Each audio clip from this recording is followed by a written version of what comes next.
Hello, Burgess here, and welcome to Adventures in Regression Therapy with my colleagues Monique Glover in Canada and Michael Hearn in Australia. We thought today we'd have a conversation about different states of trance and how that relates to the regression process, because it will give you an idea of different ways of being in trance. And there are so many misconceptions, of course, about hypnosis, what it is and what it isn't, that we thought we'd just sort of open this up as a conversation, and hopefully you'll find it interesting. So, Michael, let me ask you to start, if you will, please. What are your thoughts on sort of the way that we work in regression in trance? I'd love to start with what you're saying about how some people have misconceptions of what trance is and the hypnosis process. And I can say, after all of my education, I also had misconceptions because of the things that I learned, even at like diploma level with hypnosis. A lot of it, the more that you do, the more you realize that we probably don't understand as much as we think. And the more we give an idea on this is what trance is, the more we're closing our eyes to the bigger picture of what altered states of consciousness are. Yeah, I often think that we overemphasize as hypnotherapists the relaxation element of trance. Yeah. Everybody that we talk to, well, of course, it makes it easier for our clients if we say, think relaxation and you're on the right track. But I have many clients who are deep in trance but not relaxed at all. So trance isn't necessarily a very relaxed state. Absolutely. And I think particularly because, on this podcast, we're talking about regression work and things like past life regression. That particularly, if it was all about relaxation and going to some crystal palace somewhere for healing from some light from an angel, okay, sarcasm inserted, but that may be a lovely experience, but often with the experience that our clients can have with past life, it's going to get worse before it gets better. You're releasing significant emotional events that maybe blockages are holding you back in your current life. So to really go through that, you have to feel it, you have to go through it. So maybe you started relaxed to get into a somnambulistic state, but you're not necessarily going to stay there. So how important is the relaxation bit? I don't know. And we do get, I think you had a client recently, Monique, we do get clients who go into stuff in a big way, where they really are hitting stuff kinesthetically and emotionally, and they're not relaxed at all.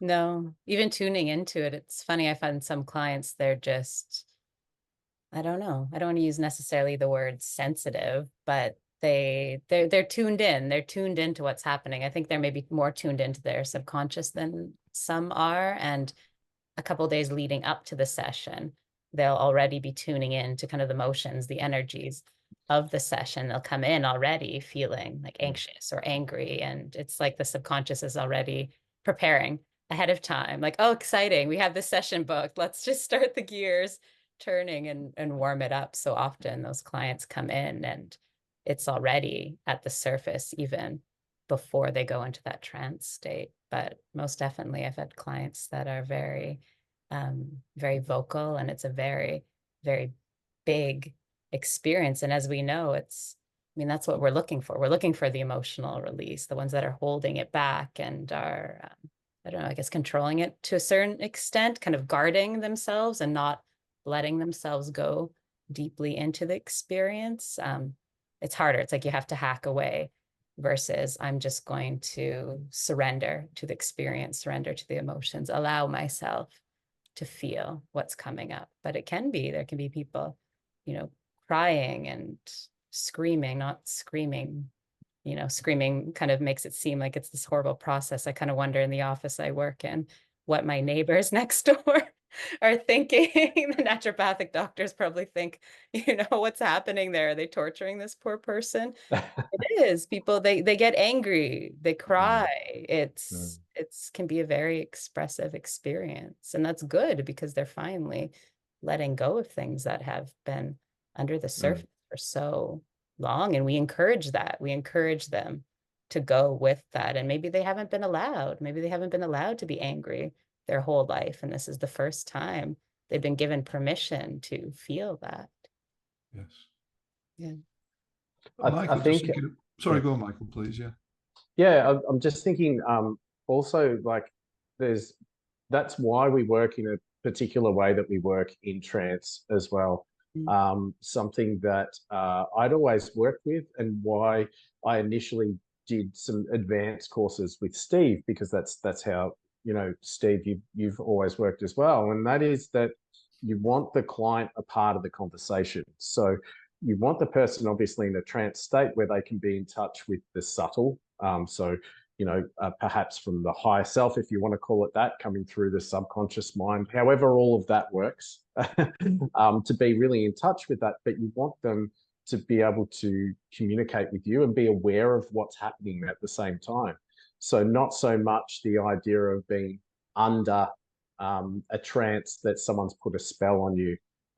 It's more that we're holding a space for you to curiously explore with us as to what are some of these underlying emotions. And if you're out of it, like a zombie, or in a you know, that under hypnosis trance, then you're not going to be able to curiously explore. You're going to wake up afterwards and say, what happened? Did you record it?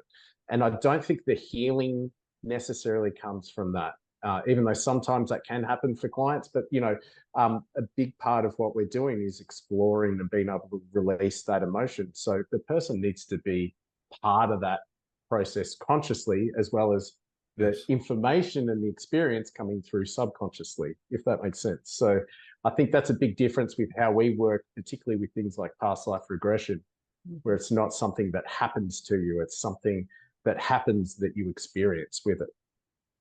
Good point. And of course, we also, as you know, I teach very much the concept of working kinesthetically with clients who are non-visual, who actually can't see anything in the mind's eye. So many years ago, I had a client came to me with agoraphobia, fear of outside spaces. And he was actually a geography teacher at a local school. And it was playing havoc with his life. And he said the field trips, because as a geography teacher, they actually take kids out to the coast near here and go and look at rocks and see if they can find any things in the rocks.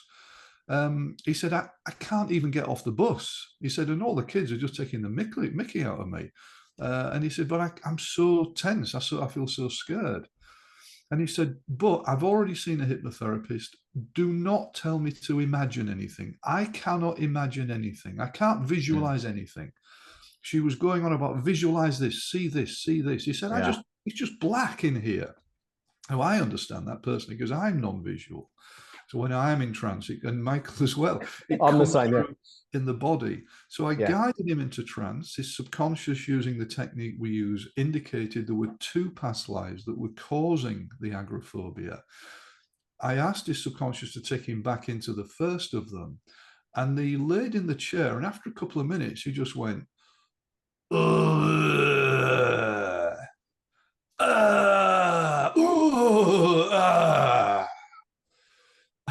and then he paused and he said, Steve, what the fuck's happening? So I said, what are you sensing? He said, I can't get anything, I can't see it. I said, what are you feeling? He said, I'm feeling really tense, like there's a pressure on my chest, I'm being crushed. This went on for 40 minutes. Now, I asked his subconscious if it was a death in a past life, and it was. And as we know, a lot of past life regression is working through death experiences to release traumatic deaths. And we intuited that he was actually in a mine, and the mine had collapsed, and he was being crushed to death. And we spent 40 minutes doing that, and then finished the session, came out of trance. He was quite shocked because, you know, this is an unusual experience. And he came back a couple of weeks later. He said, and I don't know what you've done, and clients always say that, I don't know what you've done, but the phobia is at least 70% better. At least 70% better. So powerful. Yeah. So we just did another session with for another hour, completely cured the phobia. So, you know, people get the wrong impression that trance is this sort of deeply relaxed state where you're seeing, as you say, lovely angelic visions, Michael. It just isn't that Yeah. at all. But it can be as well. That's the problem. It comes down to, and I tell people this as well, I know exactly what I'm doing, but I have no idea what's going to happen in the session. You know, when we go into, as regression therapists, we go into a session with a toolkit and an understanding. And the better you are at it, the less you have to worry about the toolkit, and you can just be present and listen and apply whatever's needed. But we have no idea what's going to happen because it all depends so much on your experience and what's happening. I had, I think I told you earlier, I had a client that's got emphysema. And so being able to relax when you're finding it very hard to gather your breath in the first place, in my head, I was thinking, oh, how is this even going to work? But he went into he had an incredible experience, and part of his, I wasn't even sure if there's going to be healing for his emphysema. He's going into kind of some final stages. You know, surprisingly enough, there was so much healing that could happen. And he had a past life experience where he was a little girl underneath a house hiding, holding some chickens. And a man was following him and saw him hiding underneath as this little girl with the chickens reached his hand in, pulled her out, and he was very angry at her, and he was actually killing her. He was throwing her onto the ground. It's quite traumatic. Sorry for those listening. And most of these stories often are. Throwing her onto the ground, and he felt a rock at the back, and his back as well. Really lots of detail. Him continually throwing her onto the ground with both his fists, and was breaking her bones in her chest. And she eventually died, and he felt the experience of those bones and the cracking and everything in there. And it was so interesting how that kind of past life experience was so much like, I guess, what it would be like with something like a lung disease where you're finding it hard to breathe as well. And so there were lots of other things that happened with the healing process from his ancestors and lots of great things. I won't go into it. But, you know, that process of going through, for me, even as a therapist, I thought, oh, how are we going to go here? And then even thinking in my head, well, you know, what sort of healing can you get with lung disease anyway? But it's amazing what the higher self can do, and the power of this regression work. And it's not the power of us as therapists. I don't know about the golden god, Burgess. Maybe it is. But the power of this work is the healing that comes from within for these people. And as cool as some of these past life regression stories are, the big thing about it is the healing that can come from it, and how much we're holding these energies from, you know, sometimes past lives. Pretty incredible. Yeah, it's very personal. It's very personal how people experience it. And like even these two stories, one, they're getting this narrative, all these visuals, where one is just feeling it in their body, and at the end of the day, it doesn't matter. That sure, lots of the stories we share are the ones with the visuals and the narratives, or the famous past lives where they come up with extraordinary details, but it doesn't have to be that way at all. Everyone is very personal. Even your belief, you know, we tell clients your belief in past lives does not, the therapy doesn't hinge on your belief in past lives. You can believe whatever you want this experience to be. It's still going to be effective therapy. It's amazing in that way. As long as you get better. Exactly. You're still going to get better. It doesn't matter what you think happens. I mean, lots of people, I think it does end up provoking a lot of thoughts if it was something they never considered before, just because of the details that can be brought, the healing that comes from it. But it's very personal. People are also surprised that, you know, people expect to be deep in trance. This is a sort of something that is a misconception, that, you know, I'm going to go into a regression. In fact, old-fashioned regressionists actually used to get the client as deep as possible, which is not necessary. I have clients who, within 2 minutes of them closing their eyes, are in a past life. It can be that fast.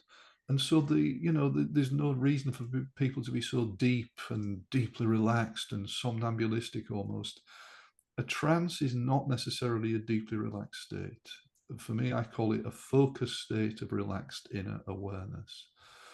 We all know it's unique to each individual client. And, you know, some clients are deeply relaxed, some hardly relaxed at all, but their mind is more focused, and it just allows the subconscious to come through very gently from the back part to the front part of the mind. And it can open out in that way. So, you know, you go back to what you said at the start, Michael. You know, clients know everything that's going on in the session. They remember it very, very clearly afterwards, sometimes for the rest of their lives.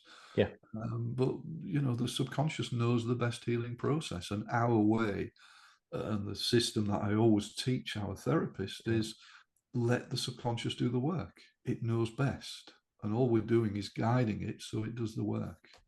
But for me, you know, clients often are in just, I mean, you might mention, Mike, you had a client who was, who couldn't close their eyes. I think you've had that before. Yeah. The client had narcolepsy. So the concern was if they get too relaxed and close their eyes, they'll fall asleep. So hypnotherapy is not going to be very valuable to them if they fall asleep and I have to keep waking them up. So yeah, I had to do it with the eyes open. And I think the deeper the trance, I think the more comfortable the hypnotherapist, because they go, oh, this is working, that's good. And I think if you are good at your trade and you understand what you're doing, you don't need that deep trance. You just need to be able to hold the space for someone for the outside world to matter less and the more subtle inside world to be focused in, and then trust in the higher self or whatever that is, soul or whatever you want to call it, to bring through that subconscious exactly the message that's needed here. And all we're doing is holding the space. And it is an actual holding of space, because I've had people where their child has come down, they said, well, that's my kid, I need to take him to bed. In the middle of a session, deepest things happening, actually in a past life regression. And I've said, that's fine. When you come back, we'll just go straight back into it. She's gone upstairs, put her kid to bed, come back down and go, I'm so sorry about that. I'll go, that's okay. Just allow your eyes to close down. She closed her eyes and we're instantly back there. It's often deeper, right, Michael? I find I have clients that see in the middle of a session, and then once you break state and you come back, they often just go back deeper. Whereas before, and with a relaxed meditation, you know, something happens, a phone rings or something, you're like, oh, and you hang up, you close your eyes, you're screwed. You're never anywhere near it. Just get up and do something else. You won't get back there. It's like hypnosis is different to a meditation because it is a space that's being held.